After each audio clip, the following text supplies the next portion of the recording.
नमस्कार, आप देख रहे हैं एसडीवी न्यूज और मैं रानी गुप्ता आपके साथ। इस वक्त हमारे साथ मौजूद हैं वरिष्ठ पत्रकार अजय जी। और जिस तरीके से राजस्थान से जो तस्वीर सामने आई है कि गहलोत सरकार के एक मंत्री ने गहलोत सरकार को आईना दिखाया और उन्होंने बस इतना कह दिया कि मणिपुर की घटना को लेकर के चर्चा करने से पहले अपने गिरेबान में झांकना जरूरी है। बस फिर क्या था, गहलोत सरकार को इतना बुरा लग जाता है कि उन्हें मंत्रिमंडल से बर्खास्त कर दिया जाता है। अब कहा यह जा रहा है कि जल्द ही ये इस बात के संकेत हैं कि राजस्थान से कांग्रेस सरकार की विदाई होनी तय है, कांग्रेस सरकार राजस्थान से जाने वाली है। तो अजय जी हैं, इस मामले पे चर्चा करेंगे कि क्या वाकई में ऐसा लगता है कि राजस्थान से अब कांग्रेस की विदाई तय है। तो अजय जी, स्वागत है आपका। क्या कहेंगे आप, जिस तरीके से तमाम बयान आ रहे हैं, जिस तरीके से डबल स्टैंडर्ड देखने को मिल रहा है कांग्रेस पार्टी या यूं कहें विपक्षी पार्टियों का, क्योंकि बिहार में भी वही घटना होती है, बंगाल में भी वही घटना होती है और राजस्थान की बात करें तो वहां पर तो खुद उनके मंत्री ने यह कह दिया है कि महिलाओं के अत्याचार पर राजस्थान में जो है वो रिकॉर्ड बन चुका है, नंबर 1 पर यह स्टेट है। क्या कहेंगे? देखिए, ऐसा है, राजस्थान में इस समय जो भी हो रहा है तो सरकार अपने इतने ज़्यादा उस पर आ गई है कि वहाँ पे महिलाओं के साथ वास्तव में ज़बरदस्त अत्याचार हो रहा, महिलाओं के साथ, दलितों के साथ और आदिवासियों के साथ जबरदस्त। और ये बात स्वयं वहाँ की महिला नेता कह रही। वहाँ की एक विधायक है तो दिव्या मदरेरा, तो वो तो बेचारी यहाँ तक कहती हैं कि स्थिति इतनी बुरी है कि मैं यहाँ सुरक्षित नहीं हूँ तो आम महिला क्या सुरक्षित होगी। दिव्या मदरेना का कहना। वहीं आपको बता रहे हैं राजेंद्र सिंह गुड्डा, ये वो शख्स है राजेंद्र सिंह जिसने कांग्रेस की सरकार 2 बार बनवाई। जिस समय गहलोत खुद उसके पास जाए, हाथ पैर जोड़े थे गहलोत ने, तब उसने कांग्रेस, इनके 99 विधायक थे और वो बसपा से जीत के आया था। अच्छा दलित लीडर है, महिलाओं पे उसने कार्य किया, उस क्षेत्र में गूढ़ा क्षेत्र पे काम किया है। और उसके यहाँ ये हाथ पैर जाके जोड़े थे, बाकायदे हाथ जोड़ते हुए झुकते हुए इनका तस्वीर थी। और उससे जब रिक्वेस्ट की तब इनके 100 विधायक हुए तो इनको सरकार बनाने को मिला। उसने, आप समझ लीजिए, वो इनके प्रति वफादार रहा गहलोत के। सिर्फ उसका अपराध इतना है, उसका राजेंद्र सिंह गुड़ा, कि उसने ये कह दिया कि महिलाओं के साथ वहाँ पे अब इतना अत्याचार हो रहा है, इतना अत्याचार, एक आध नहीं, सैकड़ों की तादाद पे महिलाओं का। तो उसका ये भी कहना है कि राजस्थान की बात कर रहे हैं, मणिपुर की बात कर रहे हैं तो राजस्थान में देखें। अब ये राजस्थान के लिए नहीं सोच रहे, सोनिया जी को और राहुल को और प्रियंका को राजस्थान भी जाना चाहिए, वहाँ देखना चाहिए क्या बात है, किन महिलाओं के साथ हुआ, उनको कुछ कंपनसेशन दिलाएं और गहलोत साहब से कहें उनके। मगर इसके लिए उन्होंने कभी नहीं कहा। मणिपुर की घटना जो एक राजनीतिक घटना है, मई की घटना, अब वो इसलिए दी गई कि जिसमें पार्लियामेंट सेशन शुरू हो रहा, उसके 1-2 दिन पहले। तो ये एक योजनाबद्ध तरीके से साजिश थी मणिपुर का, और ये राजनीतिक के तहत कराई गई है ताकि के सरकार को, भारत सरकार को बदनाम किया जाए। अब आप देखिए, इन लोगों के हल्ला मचाने से क्या हुआ, बहुत दुखद है। ये मामला ब्रिटेन में उठा और कांग्रेस के लोग इसको हाईलाइट कर रहे हैं आज के, देखिए ब्रिटेन के पार्लियामेंट में उठा। तो ये भारत की बदनामी है। यही बात वो राजेंद्र सिंह गुड़ा कह रहा, उनका विधायक मंत्री था, उसको मंत्री पद से हटा दिया। तो सच बात उसने कह दी कि हमारे यहाँ महिलाओं, तो उसका नतीजा क्या हुआ, इतनी बुरी।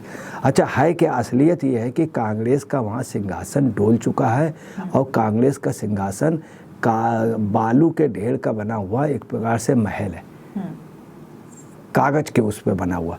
तो ये कभी भी ये ढह चुका है, मगर किसी तरह सत्ता की लालच में ये बना हुआ है। क्या वहाँ 4 गुट है, एक गुट है हाई कमान के साथ, वो गुट में लगभग 40-50 विधायक हैं, वो गुट वास्तव में मजबूत है जो हाई कमान के साथ। दूसरा गुट वहाँ 2nd नंबर पे है, अशोक गहलोत का है।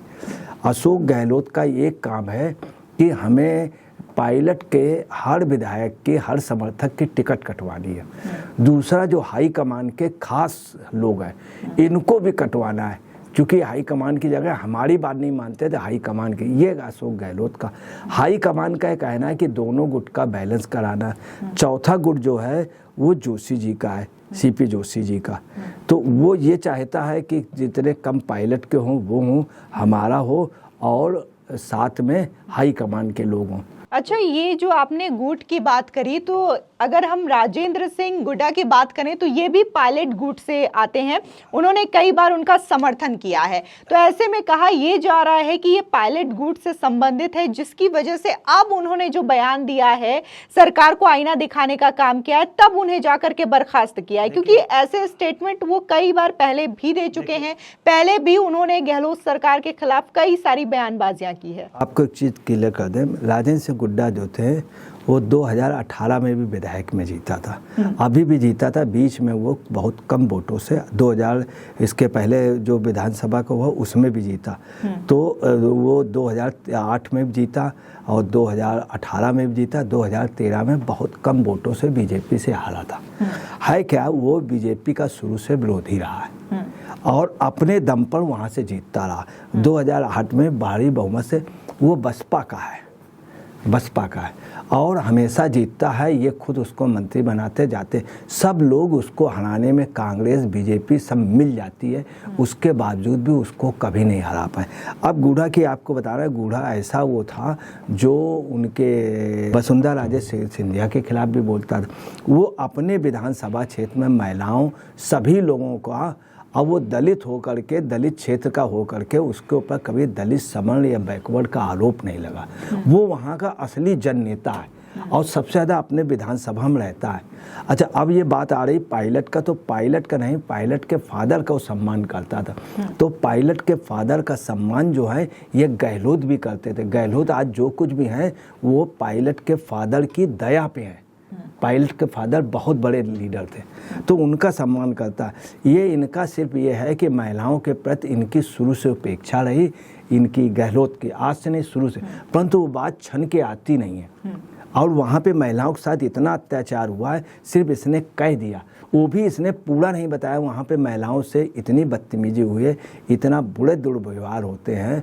और ख़ासतौर से इसी के क्षेत्र में एक छोटा सा एग्जाम्पल इसने अपने दिया, वहाँ के एमएलए खुद उसने बोला, दिव्या मधरेरा ने बोला, तो ये बात सच है कि वहाँ की स्थिति। दूसरा क्या है कि गहलोत का संघर्षण इसलिए हो गया, एक तो उनके खिलाफ पायलट है, पायलट के अलावा अभी सुखिंदर सिंह राणा गए थे, तो 22 अप्रैल को उन्होंने एक सर्वे कराया था। उसके बाद भी एक सर्वे हुआ, उस सर्वे में यह तय हुआ कि 108 विधायकों से मिले थे, उसमें 2 मंत्री और 14 विधायक उनसे कतई मिलने नहीं आए। उन्होंने ये कहा ये है ही क्या, उन्होंने कहा ये है ही क्या, या हाईकमान क्या, उन्होंने स्पष्ट कहा था। उन्होंने कहा कि मैं इससे लड़ूं या निर्दलीय लड़ूं या बीजेपी से लड़ूं, क्योंकि मैं एमएलए जीत जाऊंगा, मैं एमएलए अपने दम पर हूं, किसी दम नहीं, तो इनसे मिलने की क्या जरूरत। ये 14 विधायकों का कहना था। इससे भी दूसरा क्या है, वहाँ पर बहुत साफ हो गया कि 60 मंत्री और विधायकों को टिकट नहीं मिलेगी। तो 60 मंत्री और विधायक की वो चीज़ लीक हो गई। वो 60 मंत्री और विधायक इस समय गहलोत और कांग्रेस के खिलाफ है। दूसरा क्या है, वहाँ की सरकार ने एक बात और कही, 1977 से लेके अभी तक खेमराज कटारा को लगातार कांग्रेस टिकट देती रही। इस बार इन्होंने कह दिया नहीं, अब खेमराज कटारा का भी अगर हमको टिकट नहीं दी तो मैं कांग्रेस को हरा दूंगा। 60 वो एमएलए वो कह रहे हैं मैं हरा दूंगा। दूसरा, उनके सर्वे में भी आया है कि लगभग 90 सीट ये जीत सकते हैं, कांग्रेस का सर्वे कहता। तो एक प्रकार से उन्होंने अपनी ये तो मान ही लिया पहले से कि उससे भी स्थिति बुरी होगी। तो कांग्रेस में भगदड़ की है। वास्तव में यह है कि जो लोकसभा चुनाव हुआ था उसमें 60% के लगभग का बीजेपी को वोट मिला था और कांग्रेस को मिला था 34%। तो 60 और 34 का कितना बड़ा अंतर है। इसलिए लोकसभा चुनाव में बिल्कुल क्लीन स्वीप ले जाएगी। इसके पहले भी कांग्रेस की गवर्नमेंट थी, मगर उसके 2014 में 25 सांसद जीते थे बीजेपी के, इस बार 24 जीते थे। एक जो जीता था वो भी इनका समर्थक जीता था। अब आप ये अंदाज लगा लिए बीजेपी को लोकसभा में 61%, इनको 34, कितना बड़ा अंतर है, कितना बड़ा अंतर हो गया कि मतलब ला जा करके लगभग हुआ जा करके 26%। अब स्थिति इनकी सबसे बुरी है कांग्रेस की। अब कांग्रेस के साथ क्या है, वहाँ महिलाएं खिलाफ। दूसरा, उन्होंने वहाँ पे बांग्लादेशी और रोहिंग्या वगैरह को बहुत वो दिया, वो भी एक वजह है कि वहाँ का अधिकतर मतदाता इनके खिलाफ है गहलोत का। दूसरा, गहलोत अब वहाँ के लीडर नहीं है, वो मुख्यमंत्री जरूर है मगर प्रदेश के लीडर नहीं, चूँकि चारों गुट इनके खिलाफ है और लगभग 100 विधायकों को टिकट न मिलने से। दूसरी आपको बताना है, ये वहाँ का ट्रेंड रहा है, जितने भी विधायक जीतते हैं उसके आधे ही दोबारा जीतते हैं। अच्छा, यहाँ पर देखने को मिल रहा है कि जो 26 पार्टियां एक साथ आई हैं, इन्होंने अपने पार्टियों का नाम इंडिया रखा और ये कहते हैं कि हम महिलाओं के सम्मान के लिए लड़ाई लड़ेंगे, बेरोजगारी और गरीबी के लिए लड़ेंगे। लेकिन जब मणिपुर की हिंसा होती है तो ये बीजेपी को जमकर घेरते हैं और इस्तीफे की मांग करते हैं। लेकिन जब यही घटना राजस्थान में होती है, बंगाल में होती है और बिहार में होती है तो यही विपक्ष आज खामोश हो जाती है। इस तरीके के डबल स्टैंडर्ड को लेकर के लगातार जनता में भी रोष है और जनता भी इस विपक्ष के खेल को समझ चुकी है। फिलहाल इस खबर पर आपकी क्या राय है, हमारे कमेंट सेक्शन में जरूर बताएं।